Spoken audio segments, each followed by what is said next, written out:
Evangelho de Lucas, capítulo 18, a partir do versículo 1 até o versículo 8. O título dessa pregação é Perseverando na Oração. Vamos lá? Então Jesus contou aos seus discípulos uma parábola, para mostrar-lhes que eles deviam orar sempre e nunca desanimar. Ele disse: em certa cidade havia um juiz que não temia a Deus, nem se importava com os homens. E havia naquela cidade uma viúva que se dirigia continuamente a ele, suplicando-lhe: faze-me justiça contra o meu adversário. Por algum tempo ele se recusou, mas finalmente disse a si mesmo: embora eu não tema a Deus e nem me importe com os homens, esta viúva está me aborrecendo. Vou fazer-lhe justiça para que ela não venha me importunar. E o Senhor continuou: ouçam o que diz o juiz injusto. Acaso Deus não fará justiça aos seus escolhidos, que clamam a Ele dia e noite? Continuará fazendo-os esperar? Eu lhes digo, Ele lhes fará justiça e depressa. Contudo, quando o Filho do Homem vier, encontrará fé na terra? Feche seus olhos, vamos orar mais uma vez.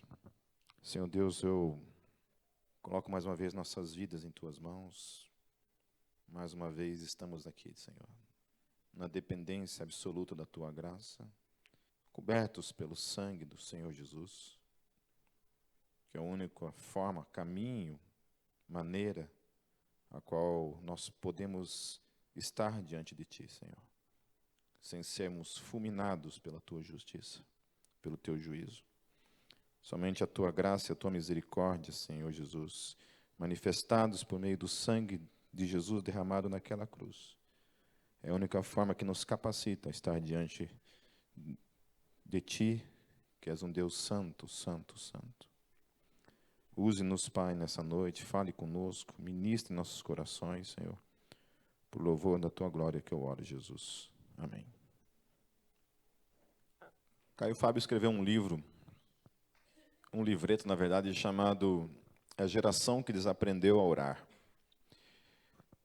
Esse livro é bem interessante, porque ele retrata bem o que a gente está vivendo nessa geração de 30 anos para cá, talvez até menos do que isso, onde a evolução da tecnologia, as mídias, de forma geral, trouxeram sobre essa nova geração, a influência que isso trouxe sobre a nova geração, sobre a igreja, sobre o comportamento. E uma das coisas que ele coloca nesse livro é que, em especial, a oração ela foi prejudicada, de alguma maneira, por causa de tudo isso.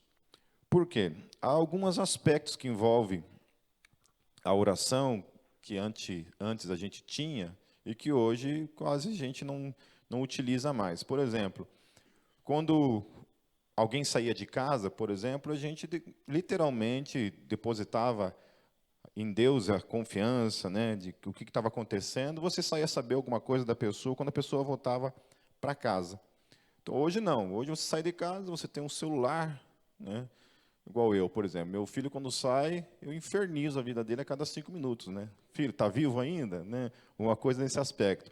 Então, a gente hoje tem essa tecnologia que nos ajuda, de certa forma, a gente ter uma suposta, entre aspas, menos dependência de Deus para certas coisas. Antes, quando alguém ficava doente, você primeiro orava, e no processo levava no médico, que às vezes percorria certas distâncias até chegar no médico. Né? Há casos, por exemplo, eu assisto alguns programas no History Channel, de gente que vive lá no Alasca, por exemplo, né? Que se ficar doente, meu querido, lascou tudo. Né? Então, os caras têm uma dependência, mesmo que não queira, de Deus, assim, de certa forma, muito maior ainda, né? Pelo menos em termos de doenças. De depender que Deus tem que prover, de alguma forma, uma saúde ali.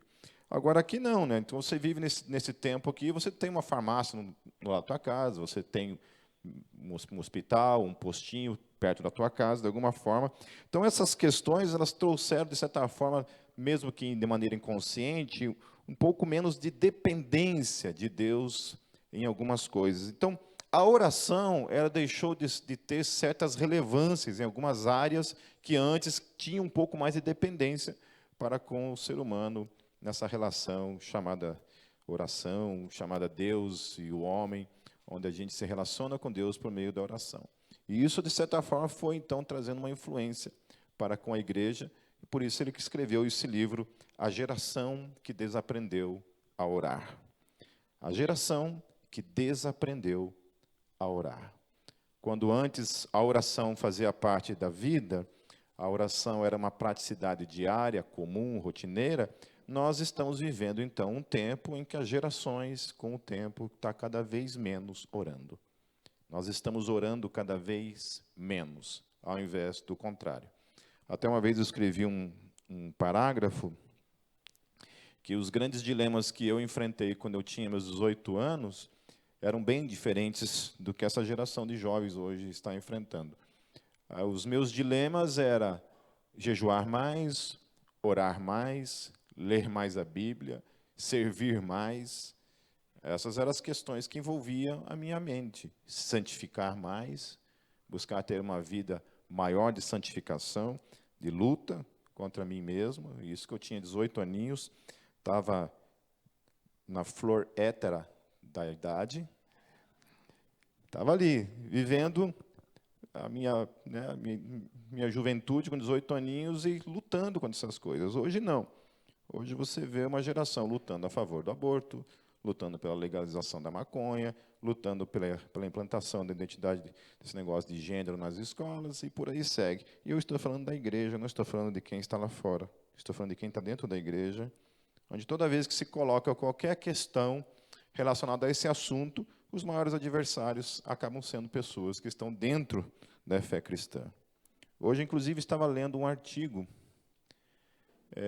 a respeito desse negócio de identidade de gênero nas escolas e alguns estudos científicos de alguns médicos e outros especialistas em áreas que trabalham essa questão da biologia, da infância, desde do feto e por aí vai, olha para a natureza. E é bem interessante, depois eu posso até compartilhar com vocês, e que realmente, em questões científicas, meus queridos, não tem segurança, não há base alguma para se defender isso. Ok? E uma das coisas que uma das médicas fala nesse artigo, fazendo um parêntese aqui agora, é que o que se está querendo fazer no Brasil é que querem fazer das nossas crianças cobaias. Cobaias experimentais. De alguma forma, isso é colocado, é imposto sobre a mente das crianças, como uma suposta capa de defender interesses delas, quando a gente sabe que, na verdade, os únicos interesses que há por trás de tudo isso é uma ideologia para destruir a família tradicional. Então, depois eu passo para vocês lá, passo o vídeo, passo toda a palestra dessa médica e o artigo com a assinatura de outros médicos que têm lá todas as suas fontes científicas para trabalhar esse assunto. Então, assim, a gente vivencia esse caos no quesito a oração. Então, a gente, ao mesmo tempo que tem essa realidade de uma geração que desaprendeu a orar devido a alguns fatores tecnológicos que nos colocaram numa condição de menos dependência de Deus no quesito a orar, existe o outro fator contrário a esse, que é também uma geração que, quando se encontra na questão da oração, ora da maneira errada.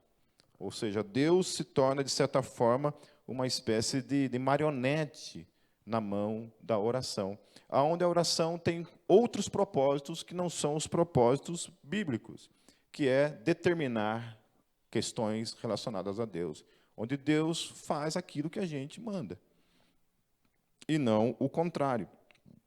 Então, oramos pedindo bênçãos, oramos para determinar certas coisas na pessoa de Deus, oramos para nossos próprios interesses, mas não para buscar realmente os propósitos pelos quais a oração nasceu, que é cumprir a vontade de Deus em nossas vidas.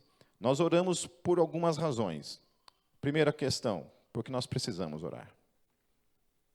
A oração é uma dependência de Deus. O ser humano, ele tem sede de Deus, tem fome de Deus. E essa questão da oração, o que é produzido por meio da oração na vida de um crente, essa relação com Deus, a gente não pode trabalhar isso em questões simplesmente conceituais, simplesmente uma questão filosófica, uma questão teológica. Essa semana, dando um aconselhamento para uma pessoa que reclamava a respeito do comportamento de uma pessoa que ela tem um certo nível de relação. E o que eu falei para essa pessoa era o seguinte, falei assim, olha, querida, eu vou falar uma coisa que eu sempre falo, desde que eu me converti, eu sempre aprendi isso e ensino isso, que a vida cristã só pode ser vivida por quem é nascido de novo. Repita comigo, a vida cristã só pode ser vivida por quem é nascido de novo. Por quê? Por que ela só pode ser vivida por quem é nascido de novo?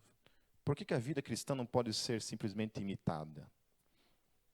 Por que quando se fala, por exemplo, um ditado estúpido, as pessoas não falam isso de modo propositalmente para que seja estúpido?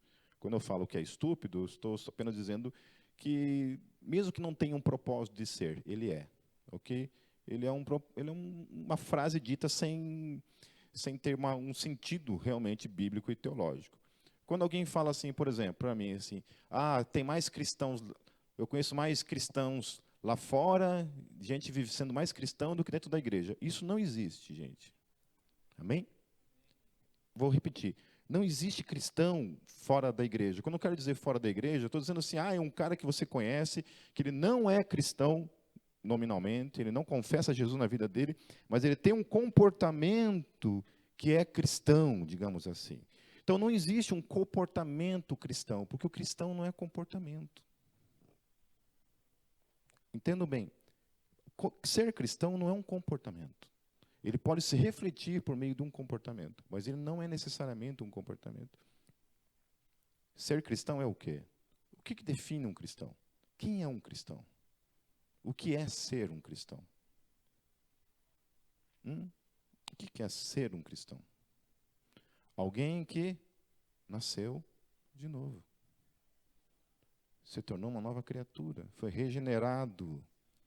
Amém? Se tornou literalmente um filho de Deus. Ele não era e passou a ser. Amém? Então, não existe filhos de Deus fora de Cristo. Não existe cristãos fora de Cristo. Por mais que tenha um comportamento, olha, como o de Jesus. Se ele não tem Cristo como Senhor e Salvador da vida dele, ele não tem comportamento cristão, ele não é cristão, ele não tem vida cristã. A vida cristã é a vida de Cristo. E isso não é necessariamente um comportamento. Pode ser, mas não necessariamente. É literalmente a transferência de alguém que estava no império das trevas e que é transferido para o reino da luz. E ainda que no reino da luz, ainda assim, pode haver nele manifestações da sua carnalidade, ainda da sua natureza terrena. Né? Então, ele pode ainda ter na vida dele alguns resquícios de pecado, comportamentos pecaminosos, ainda pode haver nele. E como há na vida de quase todos nós, pelo menos eu acho que todo mundo aqui. Se tem alguém que não tem aqui, amém. Me procura depois que eu quero descobrir o segredo do negócio aí. Então, há essa questão. Então, não há fora disso essa conversa, esse ditado que se costuma utilizar aí, que eu conheço mais gente cristã que está lá fora do que aqui dentro. Não existe isso. Pode ter um comportamento louvável como ser humano, ponto. Mas não é cristão e ponto final. Indiscutivelmente isso. Amém? Então, a gente trabalha nessas questões. Então, perseverar na oração, ela implica, então, duas questões. Primeira, que a gente precisa orar, e a segunda, precisa orar da maneira correta. Amém? Mas a oração, ela enfrenta alguns desafios. E esse texto, ele trabalha algumas questões aqui que eu quero compartilhar com vocês. Primeiro que esse texto, ele faz parte de um contexto que eu tinha falado domingo passado. Domingo passado eu falei a respeito do quê? Da vinda de Cristo. Amém? Jesus havia acabado de responder algumas questões relacionadas como seria a vinda do Filho do Homem. Quando o Filho do Homem vier, quando o Messias vier e implantar o seu reino, que era aquilo todo esperado que havia com relação ao Messias, não vou repetir a pregação de domingo passado, depois você assista lá no Metalcast, mas dentro desse contexto, Jesus acaba de falar a respeito da vinda do Messias, do Filho do Homem, a respeito da vinda dele, de como seria essa segunda vinda dele, está falando a respeito disso, e ele então emenda falando a respeito dessa parábola. Ele começa a contar uma parábola para os seus discípulos. Então ele fala o seguinte, que havia um juiz. Qual a característica desse juiz? Um juiz que não temia a Deus e um juiz que não se importava com os homens. Não temia a Deus e que não se importava com os homens. E antes disso, Jesus fala o seguinte, olha, o que eu vou falar para vocês, o texto diz respeito, o que eu vou ensinar é que vocês têm que sempre orar. Vocês não podem parar de orar. Amém? Vocês não devem parar de orar, e porque vocês não devem parar de orar, eu vou falar então essa parábola. É o que o texto diz lá, ó, no versículo 1. Então Jesus contou aos seus discípulos uma parábola para mostrar-lhes que eles deviam orar sempre e nunca desanimar. Amém? Nunca desanimar. Então, qual é o propósito do que Jesus vai contar? Ele vai contar uma parábola para qual propósito? Que eles deviam fazer o quê? Orar sempre. E orar sempre ligado a uma outra coisa, que eles não deveriam desanimar. Amém? Uma das coisas que traz desânimo na gente, e diz respeito também a essa questão ligada a esse juiz que não temia a Deus, e que estava pouco se importando com o ser humano, é que a gente vê muita injustiça acontecendo no mundo. Então, se você parar para pensar, se você for começar a orar somente por tragédias naturais, você já passa o dia inteiro orando. Né? Aconteceu esse terremoto no México, quase que o Brunello foi para a fita semana passada também, né? O Rio Branco estremeceu. Há fontes fidedignas que dizem que era o Brunello roncando, mas aconteceu, né, cara? Eu, sinceramente, quando eu fiquei sabendo desse negócio do tremor, eu falei, ô louco, cara, nem sabia que tinha essas coisas no Brasil. Tremor, assim, de terra, essas coisas, né? E tremeu mesmo, Brunello. Foi feio mesmo, deu uma... Amém, que não aconteceu nada de trágico, né? Imagina acontecer isso no meio de Curitiba, no meio desses prédios tudo aí, porque lá em Rio Branco é só loninha preta, né, essas coisinhas, não tem... Não tem o que cair lá, né? Deixa eu voltar aqui. Então, existem esses questionamentos, voltando à questão, quando a gente olha para toda essa questão ligada ao mundo, tudo que está acontecendo no mundo, e isso nos desanima, isso nos desencoraja a olhar para essa dimensão de problemática que é o mundo, olhar para tudo isso e pensar, cara, para que eu vou orar?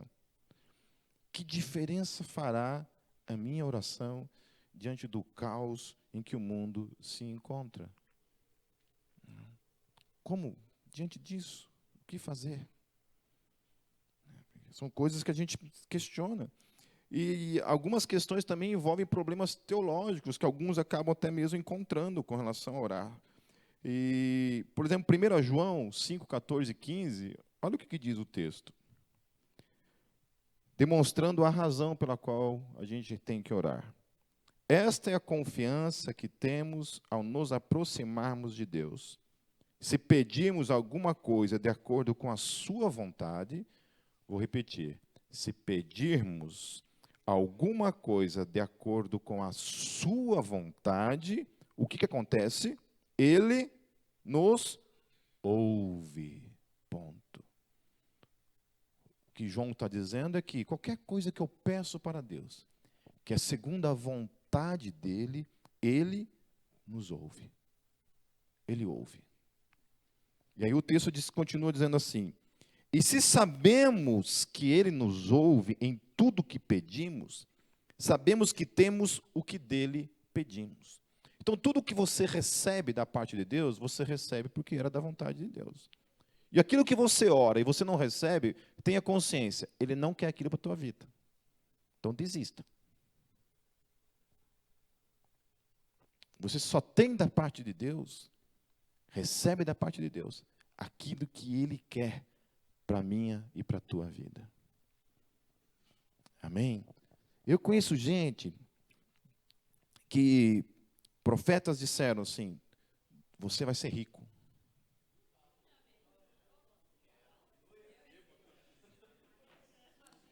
Eu juro que eu pedi o endereço do profeta, ela não quis me dar o endereço. Mas está até hoje esperando isso acontecer na vida. Entende? Está até hoje esperando isso acontecer na vida. E aí eu penso, cara, será que é assim que a coisa acontece? É assim que a coisa simplesmente acontece? Olha, eu não estou dizendo que eu não creio que Deus fale com pessoas, porque eu creio realmente que Deus fale. Deus fala com pessoas. Mas depois de 27 anos de caminhada na fé, de todas as porcentagens de vezes em que pessoas me disseram que Deus falou e não aconteceu, foi tão grande, que hoje, olha, queridos, quando alguém me fala assim, Deus me falou, eu tenho pelo menos uns 1000 tipos de arrepios na alma. Geralmente eu faço assim, ai, ai, ai. Ai, ai, ai. Porque quando eu chego para vocês, eu falo assim, Deus me falou, qual que é o peso que isso tem? Pô, se Deus falou, cara, o que você vai falar?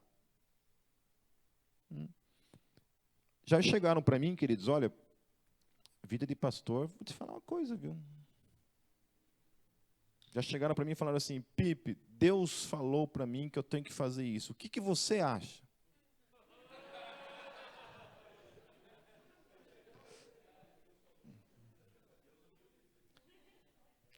Hoje eu respondo assim, falei, eu não concordo com Deus, eu acho que Deus está errado. Eu acho que tem que fazer o contrário, cara. Não é cara de pau? Alguém dizer uma coisa dessa? Se Deus falou para mim, o que você acha? Eu falei, cara, eu não acho nada. Quem sou eu? Nessas horas, olha para você e fala, Deus, quem está perguntando a ele, eu não tenho nada a ver com isso. Não tenho nada a ver com isso. Então, a oração ela tem um propósito. E o propósito da oração é manifestar a vontade de Deus na minha e na tua vida. É por isso que nós oramos. É por isso que nós oramos para Deus, dizendo, Deus, venha o teu reino. Seja feita a tua vontade. São esses os propósitos da oração. Então, para que a vontade de Deus se manifeste na minha vida, eu preciso orar. Eu preciso o quê? Orar. Todas as vezes em que eu e a Kátia temos que tomar decisões e principalmente questões relacionadas ao futuro, inclusive hoje a gente estava tendo uma conversa sobre isso, sobre projetar o amanhã, né? Olhar para o amanhã, ver o que será do amanhã, o que a gente quer daqui 20, 30 anos, sei lá quanto tempo Deus nos der, o que nós queremos. A minha resposta sempre é assim, nós precisamos orar. Não tomo um passo sem isso. Não vou para direção nenhuma sem antes orar. Não tem esse negócio de trabalhar no reino de Deus, meus queridos. Uma frase que eu sempre utilizo em discipulado é: nós fomos chamados para andar por direção e não por eliminação. Amém? A vida cristã não é assim. Você não trabalha em cima de eliminação. Eu não sei qual é a vontade de Deus, então vou por esse caminho. Se for da vontade de Deus, amém. Se não for, não é assim que a coisa funciona. Em Deus, você ora primeiro e espera a direção de Deus. Mas Deus não fala comigo. Espera que Ele vai falar. No teu espírito, no teu coração. Deus fala, meus queridos. Deus fala no nosso coração. Parece que eu estou me contradizendo aquilo que eu disse agora há pouco, né? Eu creio que Deus fala. Eu estou dizendo que esse negócio de sair por aí falando, Deus falou comigo, isso é perigoso. Agora, que Deus fala, Deus fala. Deus coloca a paz, Deus testifica no nosso espírito a vontade dEle. Quando eu falo que Deus fala, deixa eu dizer uma coisa para vocês bem clara. Não é uma voz como vocês estão ouvindo aqui agora. Não é tão bonita a voz de Deus assim. Mas Não é dessa forma. Amém? Não é assim. Não é que você está assim, Deus não fala comigo. Você acha que vai abrir uma voz do céu assim, miserável, vai por ali. Não, não é assim que a coisa funciona. Amém? Mas Deus fala. É um mistério que acontece no nosso coração, no nosso espírito, uma testificação. E sempre, meus queridos, essa testificação vai estar de acordo com a palavra. Amém? Por que eu digo isso? Porque uma vez, na Igreja Metodista de Foz do Iguaçu, eu já contei essa história aqui, mas acho que vocês não vão lembrar, ou a maioria de vocês não estava aqui quando eu contei. Todas as sextas-feiras, na Igreja Metodista em Foz do Iguaçu, havia uma grande reunião de oração.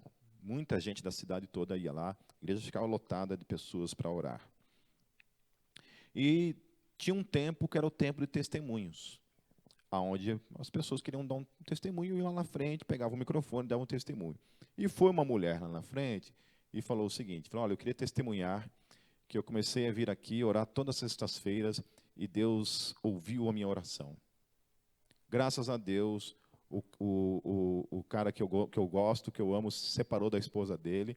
E agora, graças a Deus, a gente vai poder, né? Aí, coitado do pastor, né, cara? O pastor Sidney, amigo meu, né, cara, ele correu lá, pegou o microfone, teve que consertar toda essa situação e morreu a reunião de oração. Ninguém mais foi. Principalmente as mulheres casadas, né, cara? Fazia, tô fora. Algumas até que tentaram continuar lá. Falei, opa, deu certo? Queriam contratar a mulher para orar por elas. Então, tem que estar de acordo com a palavra. Amém? Tem que estar de acordo com a palavra. Você está de acordo com a palavra? Está de acordo com a vontade de Deus? Deus ouve, Deus providencia, Deus testifica no teu espírito e você sente Deus te direcionando nessa direção. Amém? O mistério que envolve essa questão da oração consiste que Deus só dá as coisas segundo a sua vontade. Deus não dá nada fora da sua vontade. Amém? Não adianta insistir que Deus não faz coisas fora da sua vontade. Mas, meus queridos, entenda uma coisa. Tudo que Deus dá por meio da oração. Amém? Se você não orar, Deus não se move.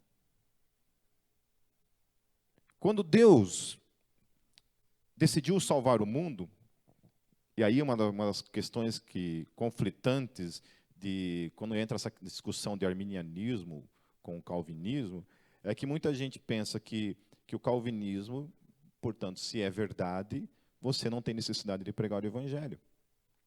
Porque se Deus predestinou as pessoas para a salvação, independente se você vai pregar o evangelho ou não, as pessoas vão ser salvas e ponto final, portanto, não precisa pregar o evangelho. Mas não é assim que a coisa funciona. A doutrina calvinista, ela defende o seguinte, que a salvação se dá por meio da eleição, porém, a eleição só se concretiza na vida do indivíduo e ele só é salvo por meio de uma única forma, que é a salvação por meio de Cristo. Não tem outra forma. Deus não elege pessoas para serem salvas por meio, sei lá, de plantar bananeira. Planta bananeira que vai ser salvo. Não. A única forma de ser salvo, mesmo por meio da eleição, é por meio de Cristo. Não tem outra forma. Por isso é necessário pregar o evangelho. Se não pregar o evangelho, ninguém vai ser salvo. Ponto. Amém? No que diz respeito à manifestação da vontade de Deus na minha e na tua vida, se dá também por meio da oração. Se eu e você não oramos, Deus não vai pegar você na marra, na tua casa, aonde você estiver, e te obrigar a fazer a vontade dEle. Amém? Ela se manifesta, sim, mas se manifesta por meio da oração. Quando você ora, Deus estipulou que assim o fosse, por meio da oração. Ele te leva a orar para que a vontade dele se cumpra na sua vida. Essa é uma loucura, né? Deus tem planos para a sua vida, Deus tem projetos para a sua vida. O Espírito Santo te leva a fazer as orações de acordo com o coração do Pai, para que a vontade do Pai se manifeste na sua vida, por meio da oração. É assim. É assim. Porque senão nós vamos entrar na mesma questão do porquê pregar o Evangelho. Nós pregamos o Evangelho porque a salvação só se dá por meio de Cristo. Nós oramos porque a vontade de Deus se cumpre por meio da oração. Quando nós oramos, Deus então vem e age. Porque Deus estipulou assim. Não é que Deus se torna nossa marionete, não é que Deus se coloca debaixo da nossa autoridade ou coisa desse tipo. Mas é simplesmente porque Deus colocou as coisas dessa maneira. Quando nós oramos, o céu se move. Segundo a sua vontade.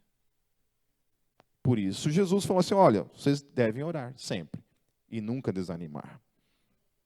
Agora, nunca desanimar aqui, essas palavras, elas são interessantes, porque no vocábulo grego, ela tem uma implicação diferente.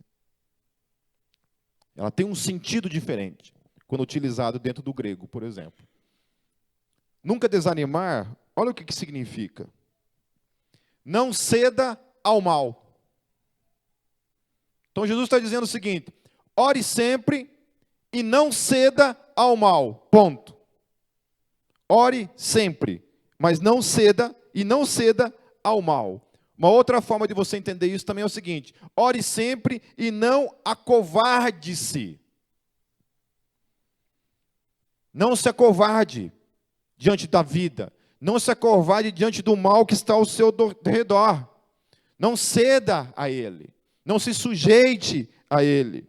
A outra forma de você entender esse texto também é o seguinte, ore sempre e não perca o ânimo. Olha que poderoso isso. Não desanime. Mas, Pipe, faz tanto tempo que eu oro e nada acontece. E Jesus está dizendo assim, olha, não desanime, continue orando, não desanime.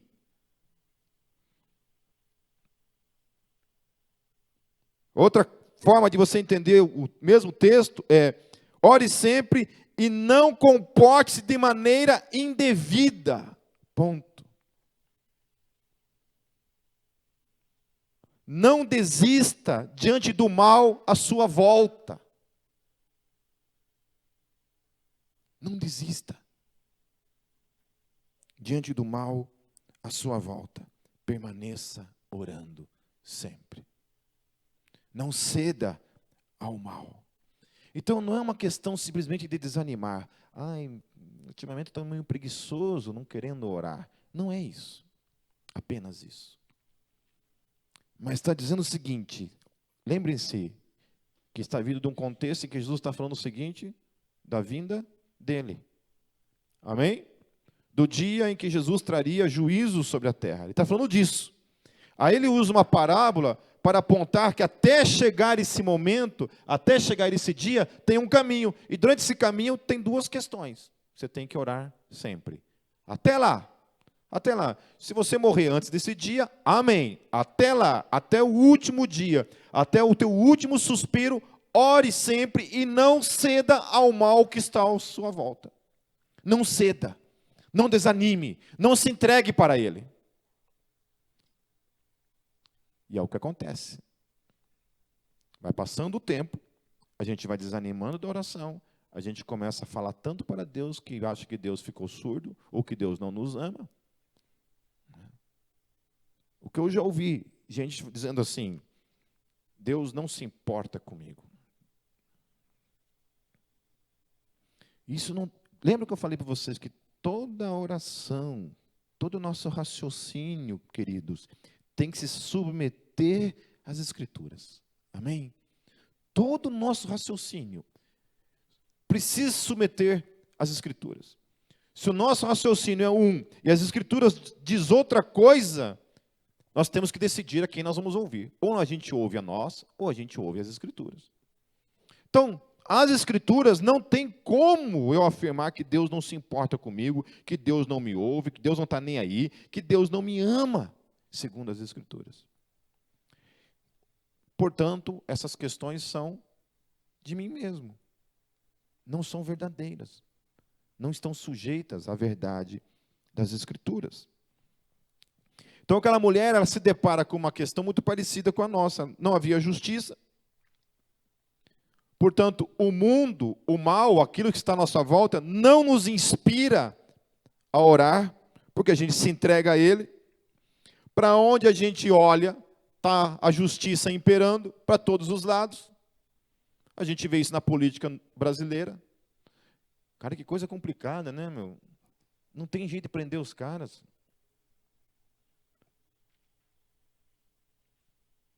A própria justiça que foi feita para punir o mal é a própria justiça que livra o mal o tempo todo.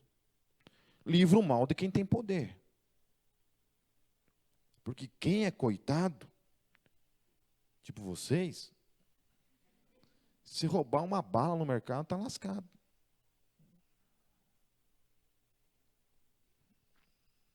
Não que vocês tenham que roubar uma bala no mercado, né?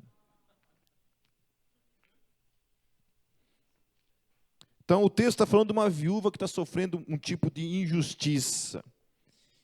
Aquela mulher que está sofrendo um tipo de injustiça, chega diante de um juiz que não tem temor a Deus e que não se importa com os interesses dos homens, apenas com os seus interesses. Agora, meus queridos, aquela mulher olha para tudo isso que está acontecendo na vida dela. E ela crê. Só que ela crê de uma maneira diferente do que muitas vezes é a nossa forma de crer.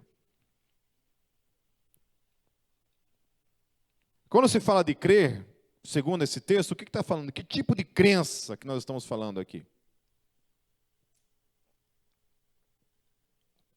Olha só, ela está diante de um juiz que não está nem aí para a justiça e um juiz que não tem temor a Deus. E ela vai para diante desse juiz procurar justamente o contrário daquilo que ele tem para propor, que é justiça. E fazê-lo de alguma forma se importar com algo que ele não se importa, porque ele não está nem aí para ela.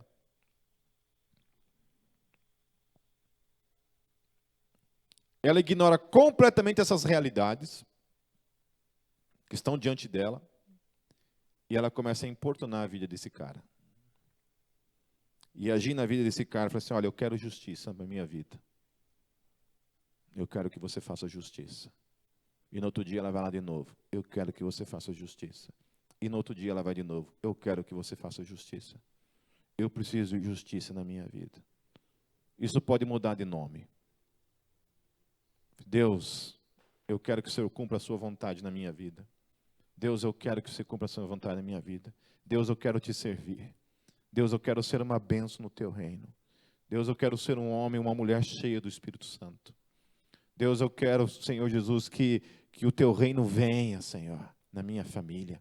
Deus, eu quero que o Senhor restaure o meu casamento, Senhor. Deus, eu quero que o Senhor faça um milagre na vida do meu marido. Deus, eu quero que o Senhor faça um milagre na vida da minha esposa. Deus, eu quero que o Senhor faça um milagre na vida do meu filho, da minha filha. Deus, eu quero que o Senhor faça um milagre na vida do meu irmão, da minha irmã. Deus, eu quero que o Senhor faça um milagre na minha igreja. Deus, eu quero que o Senhor faça um milagre no meu bairro, na minha cidade. E você começa incansavelmente a falar, orar, e orar, e orar, e pedir, e pedir, e pedir, e pedir, diante de Deus. Essa mulher está diante de um juiz injusto, meus queridos. E aí entra essa praticidade da oração. Essa praticidade de algo que Jesus está falando. Que o cristão, aquele que aponta e que molda a sua vida, meus queridos, dentro dessa cosmovisão de que um dia aguarda que Jesus volte para julgar toda a terra, Jesus está apontando o seguinte, que a gente tem que caminhar nessa direção, tendo esse estilo de vida de oração. Uma oração contínua, uma oração que persevera, uma oração que não se entrega para o mal à sua volta, uma oração que crê e persevera e bate até que seja atendido, em nome de Jesus. Amém? Amém? A gente não pode ceder ao mal. A gente não pode ceder às circunstâncias, simplesmente. Porque o que a gente vê, muitas vezes, nessa caminhada da fé, é que a gente vai ficando pelo caminho. A gente vai cedendo ao mal. A gente vai largando a nossa santificação de alguma forma e aceitando para nossas vidas certas questões do mal que antes para nós eram impossíveis de serem abraçadas e começam a ser abraçadas no dia a dia. E a gente vai desistindo. A gente vai deixando de orar. A gente vai deixando de crer que Deus pode fazer.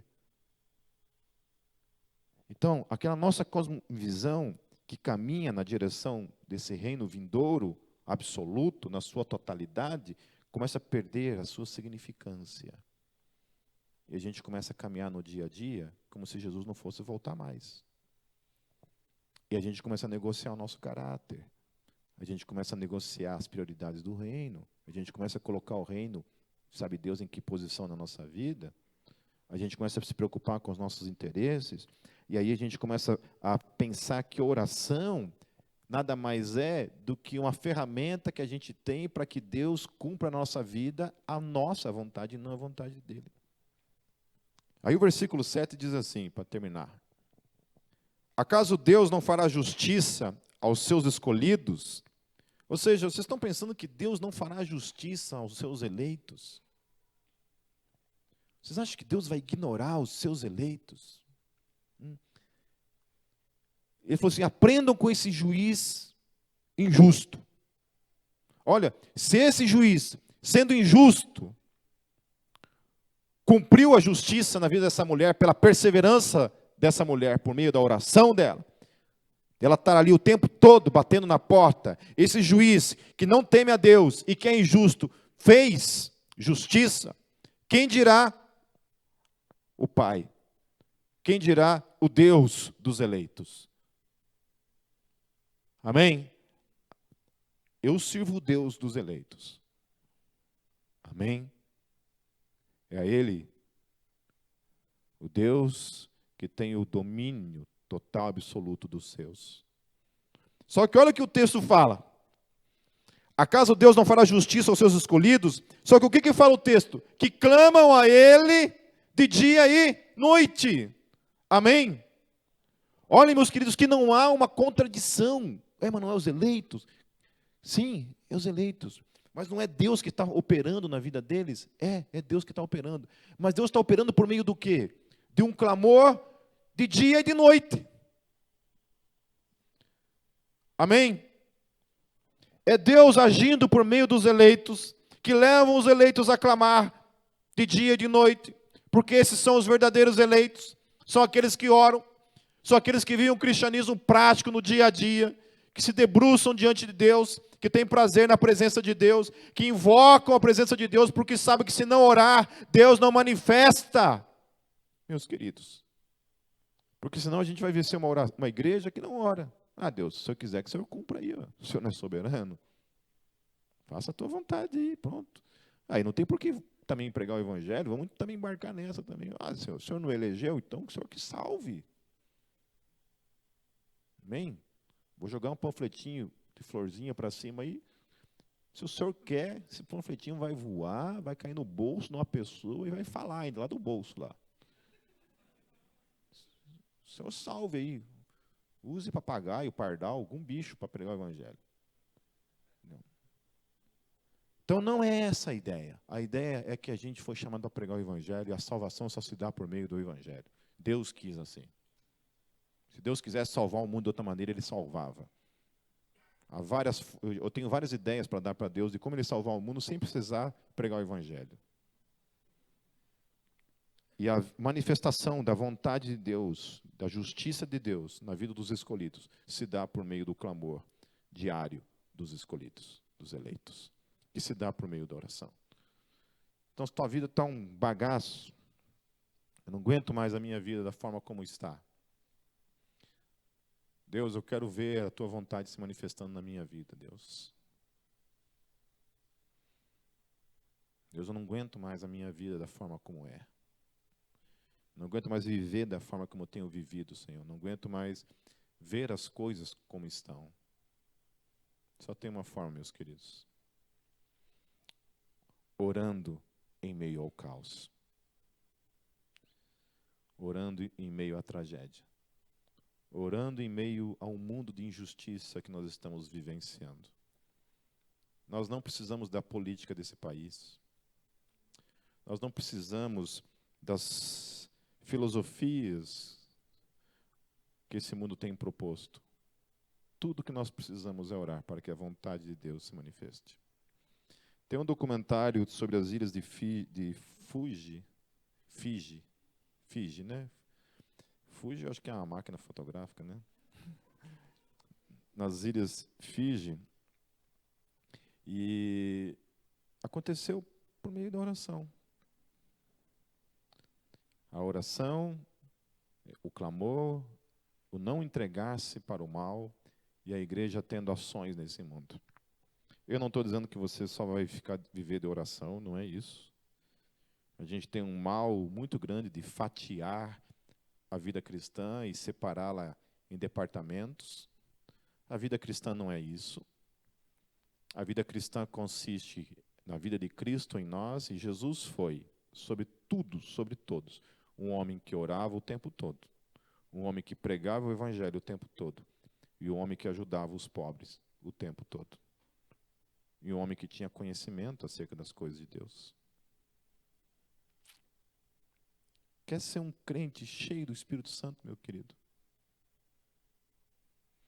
Debruce a tua vida sobre 3 coisas inegociáveis. Tenha uma vida de oração. Arranje tempo. Lasque-se. Dê um jeito. Ore. Ore. Não aceite. Sabe, eu gostaria de orar. Muito. Muito. E só Deus sabe o quanto eu luto todos os dias para vencer isso na minha própria vida. E o quanto é frustrante isso. Você saber que você precisa orar e você não orar. Mas eu carrego em mim essa frustração. E o que me indigna é o contrário. É não viver uma vida de oração e está tudo numa boa. Isso é questionável. A segunda questão: leia, estude, leia a Bíblia. Vá atrás de informações. Leia, por favor. Queridos, alguém me mandou, acho que foi o Lincoln, me mandou um vídeo de uma mulher falando a respeito de música secular, que eu tremi dentro de mim, assim, de raiva.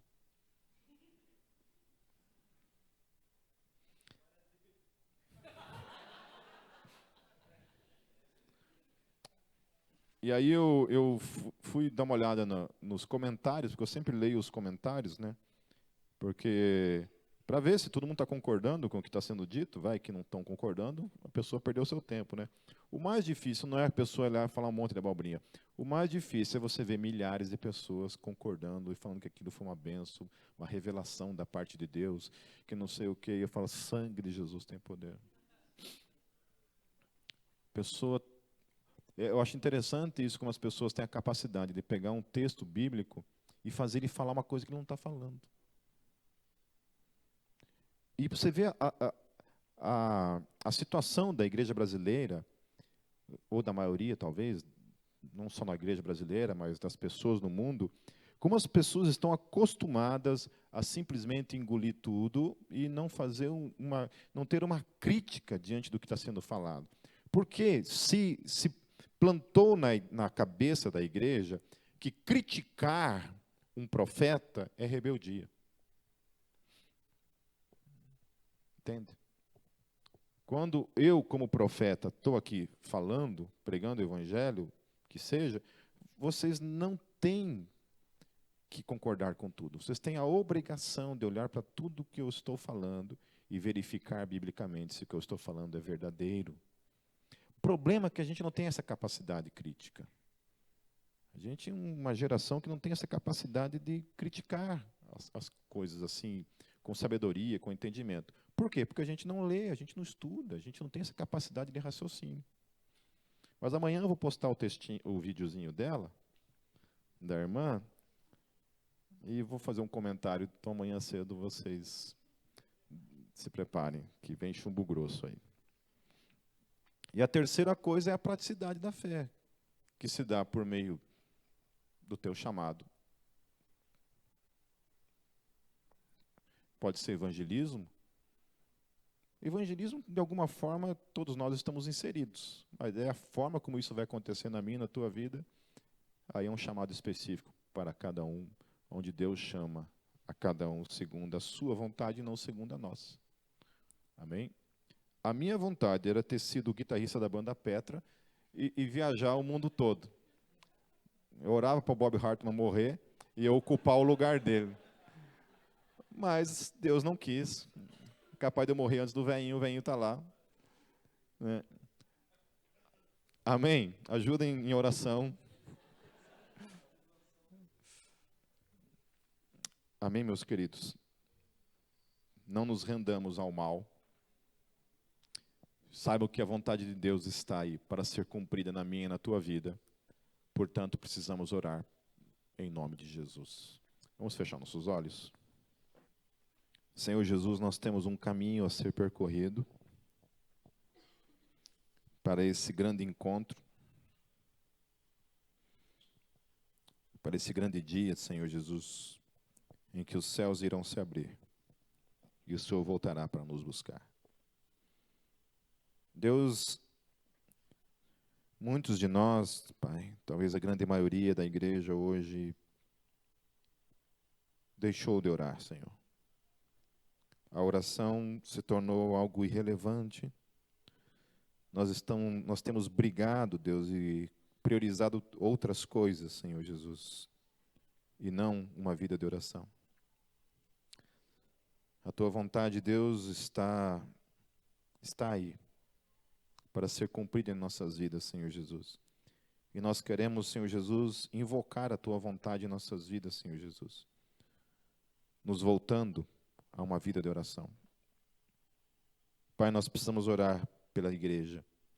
Nós precisamos orar pelo nosso país. Nós precisamos orar pelos pobres. Nós precisamos orar pelas nossas famílias. Nós precisamos orar, Deus, por todos aqueles que estão oprimidos, Pai, escravizados na mão de Satanás. Nós precisamos orar por salvação. Nós precisamos orar por cura, por providência.